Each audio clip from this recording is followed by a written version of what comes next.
What's up, everybody? Welcome to the Student Loan Planner Podcast. You've got myself, Meagan McGuire, today, and I'm going to be interviewing two of our newer consultants. I've got Derenda King with us and Rebecca Baldauf. So I am excited to welcome you guys on. We're going to talk about some quick fun facts, and then we're going to get into some actual student loan topics, or actually pre-student loan topics. We're going to talk a little bit about pre-college planning today and the tax side of pre-college planning. Becca's on the tax side of things, so we're going to have a fun conversation today. But welcome, you guys. Thank you. Yeah, thanks for having us. I don't know how fun the tax part of it's going to be for some folks, but useful. Yeah. We like news you can use. People Right? say that about student loans too. Student loans aren't fun. Tax isn't fun, but hey, we're here to not necessarily make it fun, but to get you guys the right answers and save you guys some money. So, well, let's start off with some just quick facts about each other. Derenda, where are you from? So I was born and raised in Southern California. Still live here, Los Angeles area, although I had aspirations to move to a different state at some point that just never panned out. So been here my whole life. Nice. Okay. And what about you, Becca? I actually grew up in Syracuse, New York, and then now I live in Western New York in Buffalo. Go Bills. That is a perfunctory. We have to say it. We know who our people are. They're probably saying it on the other side of listening to this podcast right now. Yeah. Y'all are on the total opposite side of the US right now, which is pretty cool. So we do You're a lot in the middle, kind of. Yeah, kind of. Yeah. Sorta. I'm Georgia. I'm still Yeah. more East Coast, but I'm getting there. Yeah. We are finally we went a long time, guys, without having a Pacific Coast consultant on the team. We were all East Coast and Central time zone. And so we didn't have a lot of folks who could do like the later evenings, or who, because the time difference, 3 hours is a pretty big difference from East Coast time at the end of the day to Pacific Coast time. So we're excited to have a little more variety and timing. So next quick question. Of course, this is a student loan planner podcast. So what interested you guys in student loans? I'll throw it to you, Becca, first. Yeah, so honestly, my interest in student loans originated from, my own journey with them. I was able to start taking college classes right in high school, which enabled me to graduate with my undergrad a year early. But I'm also a CPA, and to sit for that exam, it requires an extra year, a fifth year per se. For me, it was a fourth year, but overachiever. So that's really what got me into it. I have two sisters that are 8 and 10 years older than me respectively, and I just saw everything that they went through with student loans, and I did my darndest to try and minimize the impact that student loans were gonna have on my life. And even despite that, I mean, it's still a challenge. I mean, obviously, like, I have a plan now that I've educated myself and gone through this, but that's really where everything originated, was, just the struggle that I saw my sisters go through, and then also, tackling my own student loan debt. And, how did that fit into life in general, as far as, marriage, babies, etc. Like, I didn't want it to be hanging over my head. So now that I have a plan, I feel a lot better about it. Good. Yeah. The planning piece, and we say that, we preach that on this podcast, to have a plan really helps reduce anxiety around I think the unknown about, what a student loan path is going to look like if you have to take student loans for your aid, but also, what is that going to mean when you're in repayment? How is that going to affect the rest of your life? So having a plan is a big deal. What about you, Derenda? Yeah, so much like Becca, definitely have my own personal experience with loans. As well as professional. So before I actually got into the financial services industry, and more specifically as a financial advisor, I used to work at colleges and universities and higher education administration. So the last two colleges that I worked at in particular were private institutions. And I definitely saw students that struggled with paying for their education, and ultimately graduating with an enormous amount of debt. And that's just from getting a bachelor's degree. We're not even talking about going on to graduate or professional schools. And then I also saw, parents who were struggling as well, either not saving enough for retirement or raiding their retirement accounts or taking out second mortgages to, try to help their kids pay for college. And then from, putting on my financial planning hat, I have clients that, kind of run the gamut. So I have those that have savings and investments or, stock options that are about to vest that they can just, take and pay off their student loans if they wanted to. But I certainly have others that don't have that luxury and, are struggling or trying to figure out, how do I pay off my student loans when I have these other competing financial goals and objectives that, I want to achieve? And then taking that a step further, having clients that are parents that take out plus loans. And so now not only are they tackling their own student loan debt, but they're also tackling, those of their kids that they take out to help pay for their kids' education. And then from a personal standpoint, I went to 3 colleges. I have 3 degrees. The last 2 were at private schools, my master's and my doctorate. And again, private schools are expensive. That's where the bulk of my student loan debt came from. And I think like a lot of borrowers, I told myself, this is good debt, Derenda. This is debt that, you're investing in your future and you're going to be able to get a job and ultimately, pay these suckers off. And in part, there's truth to that, right? But I will be honest in that I never imagined the magnitude or like the weight, the heaviness of carrying a 6-figure debt and feeling like I'm never going to be able to pay these off. So I've definitely had some sleepless nights and shed a few tears. And so I was going to say passion, but I don't even know if I could call it a passion. I feel like it's become more of a purpose or a calling to help other people that have also had sleepless nights and that have also cried and that have also felt like they're going to be, well into retirement trying to pay these things off, to help them, as Becca said, develop a plan and be able to see a light at the end of the tunnel. Mm-hmm. Yeah, I love that. And you guys both have one of the characteristics I would give both of you guys with working with y'all so far is your thoroughness. Like, and me and you Becca joked about this this past weekend about how like folks in tax are generally considered very thorough. But Derenda, you are like amazingly thorough as well. Like you guys are just very on top of like the details, and like the details of student loan planning are really important. And we can, as financial people, we can get so caught up in the numbers that we sometimes forget about the emotional side and the almost physical response side to student loans and how it can impact people mentally, physically, emotionally. So the compassion has to be there for folks in our industry, I feel like, to be able to help and have the biggest impact possible. So thank you for sharing that, Derenda. That's very, very helpful. Well, so what is one big goal that you guys have for yourselves? I'll throw that to you, Becca, first. What's a goal that you want to accomplish this year? So this year we're actually in the process of building a house right now, which is why like you can see everything in my frame like right now. So we're currently living in a 2-bedroom, 1-bathroom. Me, my husband, and my 11-month-old daughter. So yeah, I mean we want to get in our house by the end of the year. She's starting to walk and we're running out of room. So that's definitely something that we're looking forward to. You don't want her to be your little partner in crime and your consultations just in the background, like, hey, Yeah, create some comedic relief. Yes, it definitely gets tricky as far as, where can I go? So as far as limited availability, I'm very sorry, but that's why. I mean, if you're comfortable hearing your crying baby during your consult, when we're putting her down for bed, I can definitely open up my schedule for you, but. Got it. Okay. What about you, Derenda, for this year?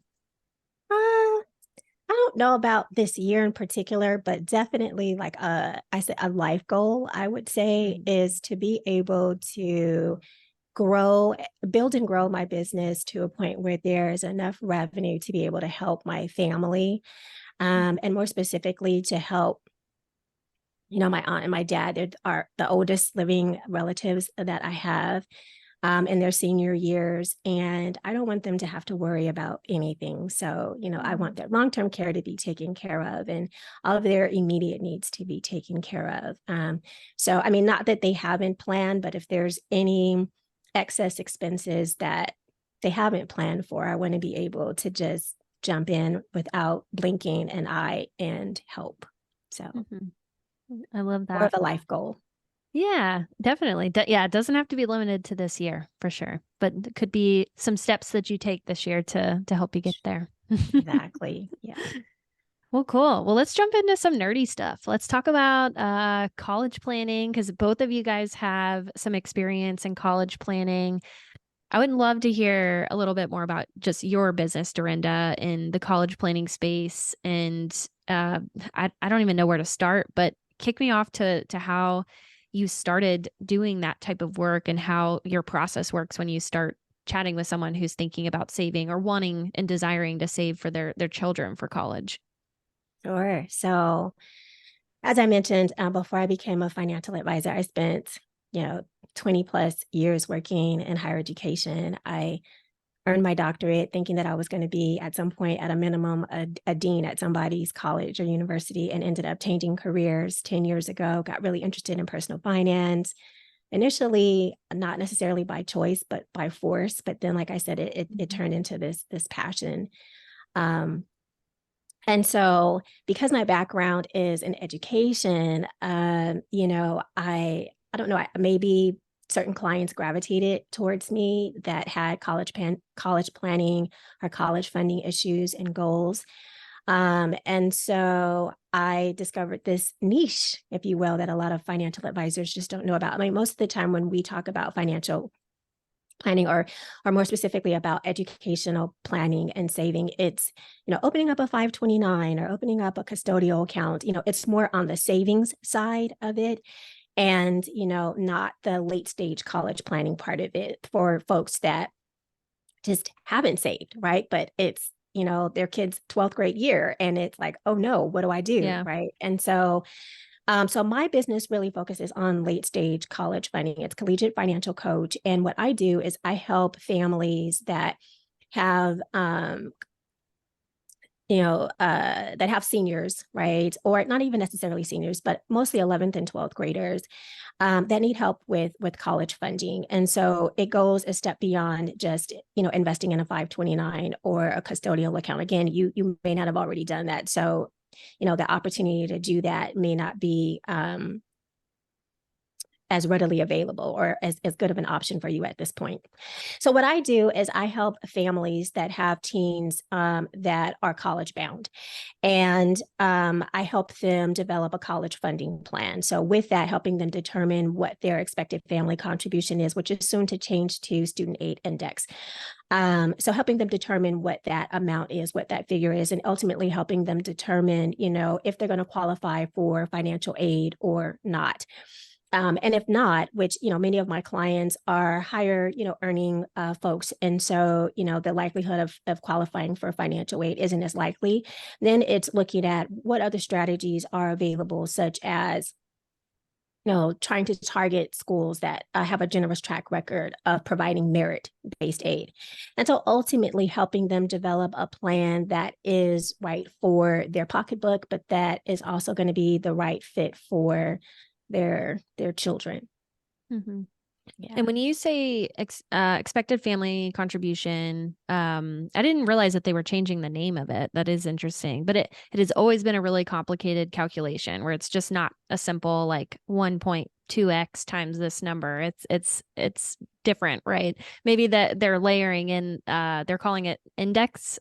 Say that word again. Index. Yeah, so it's the student aid index. And really, I mean, the reason they're changing the name is because oftentimes, parents hear the name or hear the term expected family contribution, and they think that that's the amount that they are going to be expected to contribute to their child's education. When in Yeah. reality, it may be less or it may even be more. Oftentimes, it ends up being more than that amount or that figure. So, so to alleviate that kind of confusion, they just changed the name to the student aid index. And to your point, there's a lot that goes into determining that amount. So a lot of times families think, oh, I make a lot of money. Well, income is just one component. There are several Assets. components that go into, yes, so your assets.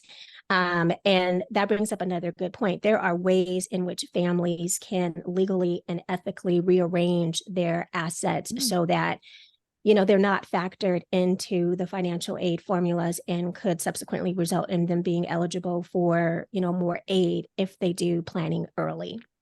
And so when you say aid, you're more referencing like grants, opportunities where it not loans, right? Because loans can always be available, maybe not the subsidized portion of a loan, but someone can always access federal student aid through loan vehicles. But you're more so talking about grants and opportunities in that way. Is that right? Money that you don't have to pay back. Yeah, most of the well, it's really all encompassing. So yes, it's what we call free money, so grants and scholarships for sure. But it's also, incorporating loans if that's necessary, for the family. And with that, helping to educate them on how to borrow smart, right? Yeah. And the strategies around, borrowing. So yeah, it's all of those different types of aid. Got All it. of that's factored into developing their plan. Mm-hmm. Yeah. And Becca, you have some background in this area as well, right? More so on the tax side. Yeah, I do. So my CPA license actually qualified me for another certification called Certified College Financial Consultant. And essentially, the education that goes along with that prepares enables me to consult with folks throughout the life cycle of paying for college, really. So whether it's, saving or, like Derenda, they waited until the last minute, or, if they're at the end of life repaying their student loans that they've taken out. However, with my business, I generally try to focus more on the tax aspect of it. So Duranda mentioned, trying to strategically and ethically be able to, just like for business owners, for instance, there are methods where they can actually like pay their children. And that's a tax reduction strategy and method, but it also helps in that legacy expected family contribution calculation to and moving forward the student aid index. I mean, the expected family contribution, what I think is interesting is that folks do, like Durand is right, like the perception is that's your out of pocket cost, but that's not the reality at all. Like when they say expected family contribution or people say out of pocket for that, that's just like, okay, here's the gap really of like what it costs to attend this school and what you need to come up with, like what we're not providing within merit-based aid or any sort of grants that you qualify for.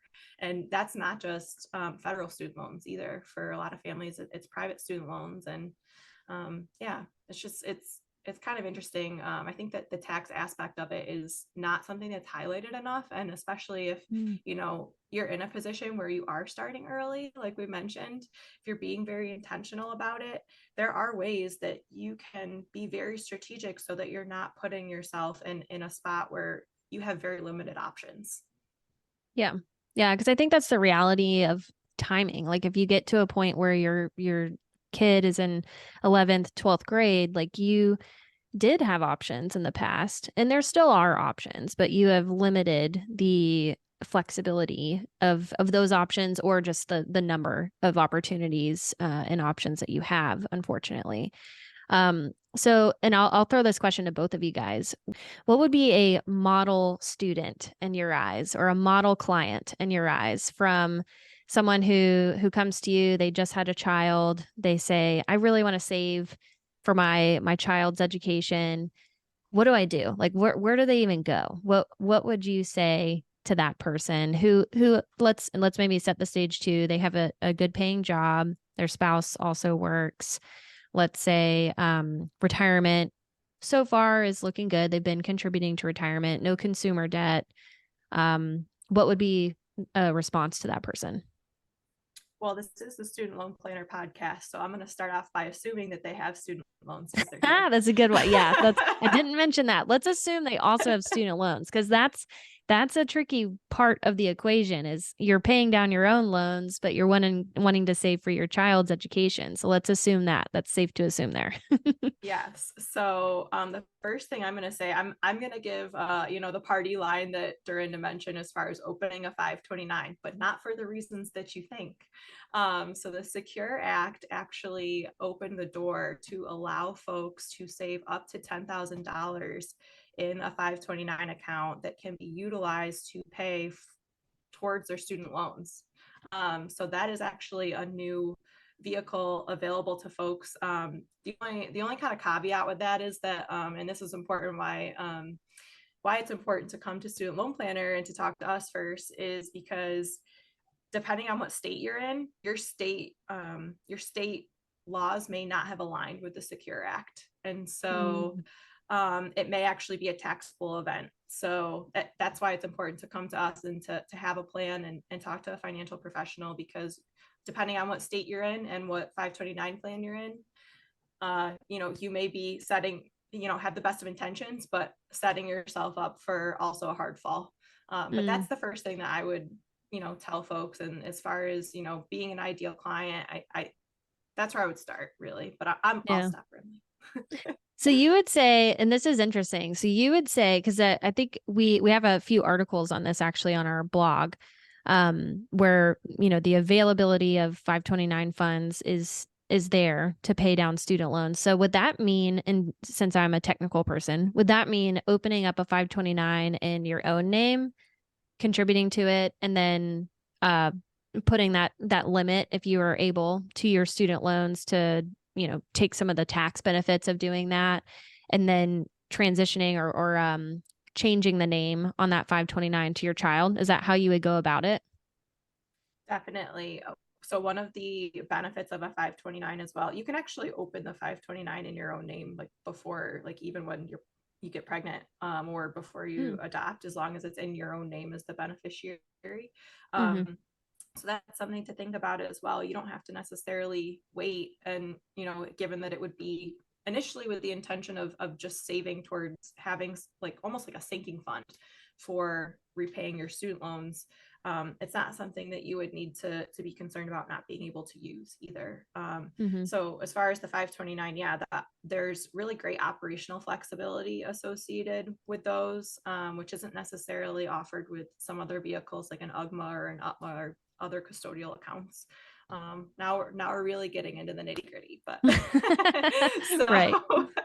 So the 529, you can actually change the beneficiary name within your immediate family without any financial implications or taxable events. Yeah. Okay. So you would say, someone comes to you and they're talking about planning for their child's education. You would say, well, let's take a right turn real quick. Let's contribute get some tax benefits to your own student loans, and then we'll come back on course to start contributing for your own kids, right? That's what it feels like a little bit, which that's kind of the nature of, I think, student loan planning or financial planning sometimes, where the client might have an idea of what they want to do and it might sound a little straightforward.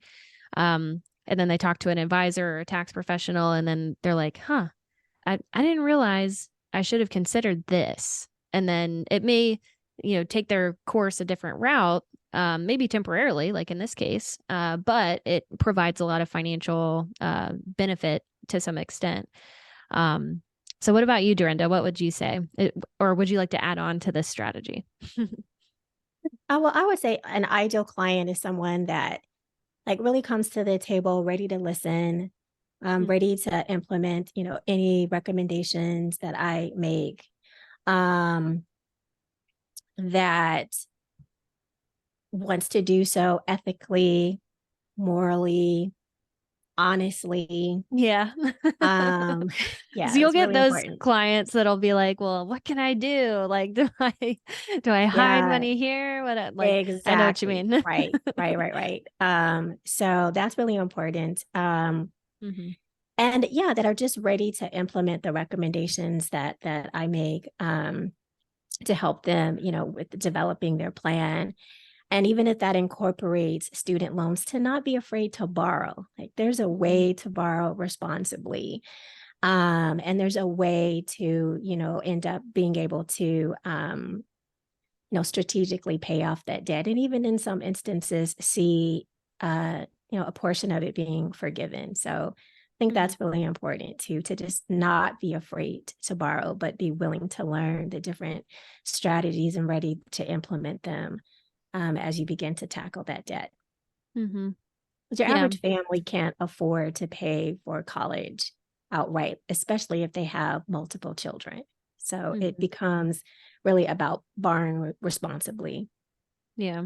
Yeah. The cost of attendance is it, and we've known this for years and years. It outpaced everything. The Hmm. cost of wages or wage inflation, home prices. I mean, it's outpaced everything. So, is there a change to this in the future? Is there a turning point?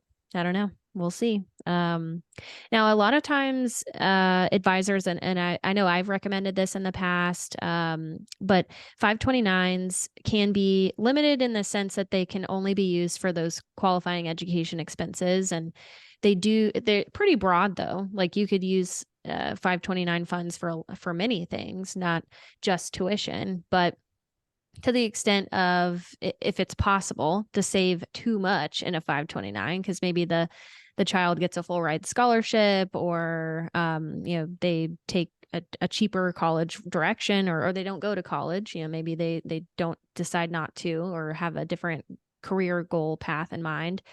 But to those concerns of flexibility, do you recommend kind of a hybrid approach with contributing to something like a 529 and contributing to a more flexible bucket, like a non-retirement vehicle? Or what would you say to those questions of concern, or those concerns of flexibility? Because there's pretty hefty penalties to not using money from a 529 to go towards like what they should be going towards, right? Yeah, so from a flexibility perspective, I think that the financial industry is actually catching on with that while the 529 is well intended, there's no guarantee that in 17, 18 years that your kid's actually going to want to go to college even.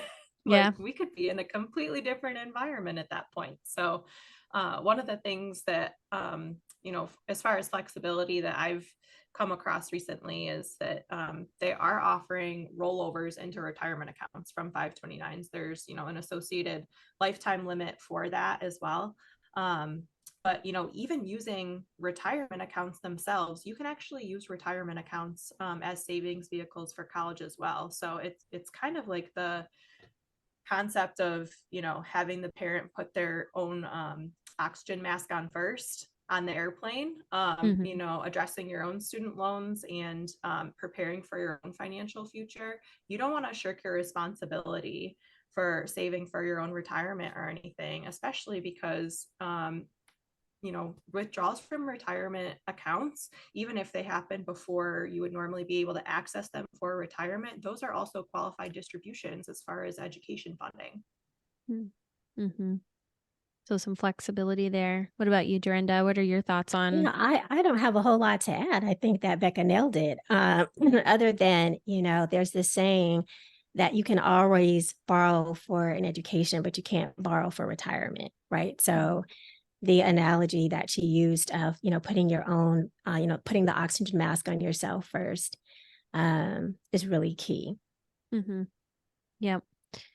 Yep. And it is in financial planning and the CFP coursework and in our industry. I know education planning is really important to parents because it's also because I think they're scarred. Like they've already gone through the process of borrowing their own loans and having to deal with that side of things. So they want to, make life easier for their kids naturally in the future and not have them to worry about those things. But I think having an idea or a well-crafted plan on how to do that smart and how to do that to provide flexibility can be, that's the definition of financial planning right there, right?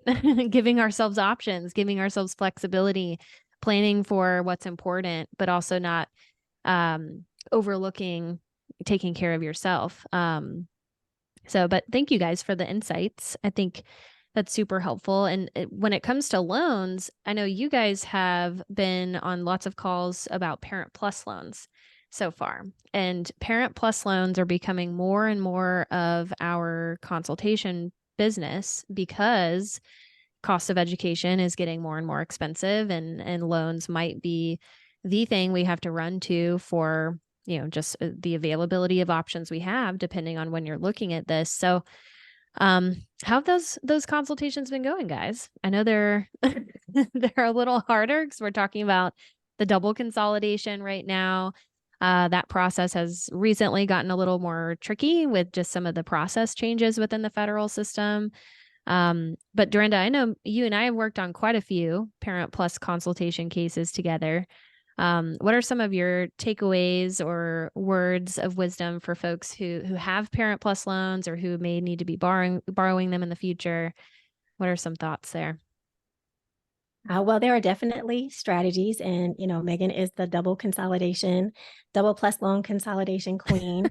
And in fact, I just recently had a consult with a couple that so the husband has been a teacher for several years, and was told that he didn't qualify for PSLF, that his employers didn't qualify for PSLF. And so we just quickly used the PSLF tool, put in a few of the schools that he worked in the past, and discovered that indeed he is eligible for PSLF, and could end up having the full 100 or the full 10 years and 120 equivalent payments.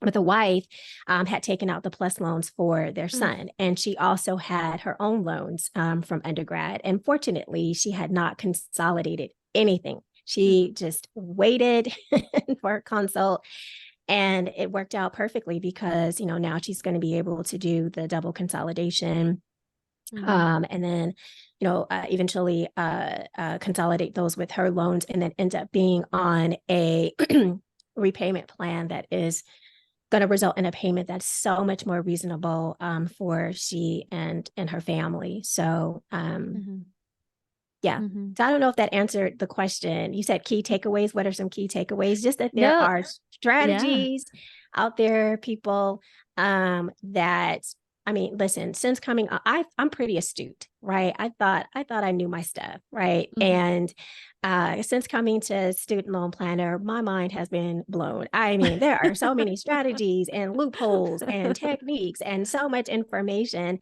that I never knew. So I can only imagine that your average borrower, is just no way they're going to know this information. So whether it's plus loans or any other types of loans, if you are in any way overwhelmed, concerned, stressed, again, want to see a light at the end of the tunnel when it comes to, tackling your debt, or even seeing if you are a forgiveness candidate, like, we are your people. That is what we are here for. Utilize us. Yeah. Well, and you touched on some really key pieces or key, opportunities of savings there and planning opportunities. So you had mentioned that, the husband was the school teacher, but the wife is who borrowed the Parent Plus loans. So we do a lot of these conversations. We do actually have pre-debt consultations. They're not as common because we typically consult with folks who already have the loans. But in those conversations, we're having this kind of strategy talk. We're talking about, okay, well, if we need to go look at Parent Plus loans, who should borrow them and why? And if they came and talked to us, we weren't around 10 years ago, but if they did, or whenever they had borrowed these, we would have talked about that. Like, hey, there might be a benefit to borrowing these in dad's name because he's the public service candidate, or it doesn't have to be public service related. It could be the lower income spouse, because then we could do a married separate strategy to still go towards loan forgiveness and it be a lower payment. So there's a lot And of, that was exactly the case with this situation. The wife was yeah. the lower earning spouse, and we did model the married filing separately versus jointly. And because her income was so low, if they filed separately, her payment would be zero. And she would Wow. still be on the forgiveness track, albeit IDR forgiveness, but Yeah. forgiveness nonetheless. Yeah. Yeah. Yeah. And then, the double consolidation itself is a process. It is not a fun process. So we talk about it a lot because it provides a lot of savings, because it opens access to these cheaper income driven plans that just Parent Plus loans don't naturally have access to. But it is not a fun process. And so folks can certainly do it on their own. It's a loophole though. So I tell folks, like, they're not going to make it easy for us to get this done. Like, they're not on our side here. And we only have until July of 2025 to get double consolidations completed. So that's also why we're seeing an uptick in these types of meetings, because we can provide a lot of relief with the double consolidation process. And also, don't get me wrong, there's still a lot of relief we can provide after this July 2025 deadline, because there's still some strategic planning we can do there if we have Parent Plus loans. But it does get pretty tricky when we are looking at college funding, college loan planning for parents who have borrowed loans. But Becca, you've been on a few, well, more than a few now, of double consolidation cases, or just Parent Plus loan cases in general. Any thoughts on your end, or interesting cases you want to mention? Yeah, I think similarly to Derenda, the thing that kind of blew my mind with the Parent Plus double consolidation, which also was not on my radar prior to coming to Student Loan Planner, is the fact that it's so nuanced. It is incredibly nuanced, even just completing the double consolidation. And unfortunately, like, there is a lot of misinformation out there. And so I had a couple cases where, folks were advised to consolidate from a lawyer instead of a financial professional, and they Mm. actually did the consolidation incorrectly. Mm. And so now they have to either like take out another loan, or there's some other strategies available to them, but it just becomes that much more complex. And when you're already in that mindset of like, this is overwhelming and I don't want to do this, it's really it's just that much more stressful. You feel like you're doing yourself another disservice. No, there's a lot of opportunities for savings, and a lot of opportunities to also mess up. Like, that's the other thing is we do, like, our consultation process, we do charge a fee, and it can be steep for folks, but at the same time, we're also preventing folks from making mistakes. And when there's a lot of money on the table, when the stakes are high, you have to weigh that. So it could be worth the help to make sure that you're getting what you need to get done and done correctly. Well, thank you, ladies, for hanging with me today and talking about college planning and 529s and Parent Plus loans. I think it's so cool that you both have a similar background in the college planning space, and you guys are going to be helping us kind of refresh our pre-debt consultation for folks. But any last parting words before we cut out for today? No, I think the only other thing that kind of occurred to me as you were talking, Megan, is that from a consultation perspective, somebody recently reminded me that as part of exit counseling when you leave college, that the advice is not to pay for advice associated with this. And Yeah, don't get me that's wrong, true. there are a lot of scams out there. This is not one of them. We are 100% worth the money, worth the value. Please don't be afraid to book a call with us. Yeah, no, it is tricky because there are those consolidation debt companies out there that promise, like, we could forgive your loans if you just consolidate. But look for the qualifications, the CSLP, the CFP, CFA. Like, look at our stack of, like, designations, the letters or the alphabet soup behind all of our consultants' names. It's pretty impressive, and we're here to help give you the best advice to save you the most money. But thank you both for joining me today. I appreciate the perspective on the front side of student loans too, because we often talk. Of course, this is a student loan planner podcast. We talk about the backside of student loans, having the loans. So it was a fresh take on pre-debt planning. And if you guys are interested in booking specifically with Becca or Derenda, shoot help at Student Loan Planner an email, and they'll make sure that you get the right link to go to one of those two fine young ladies. And thank you for hanging out again with us. And we'll see you on the next one. Hope everyone has a great day today.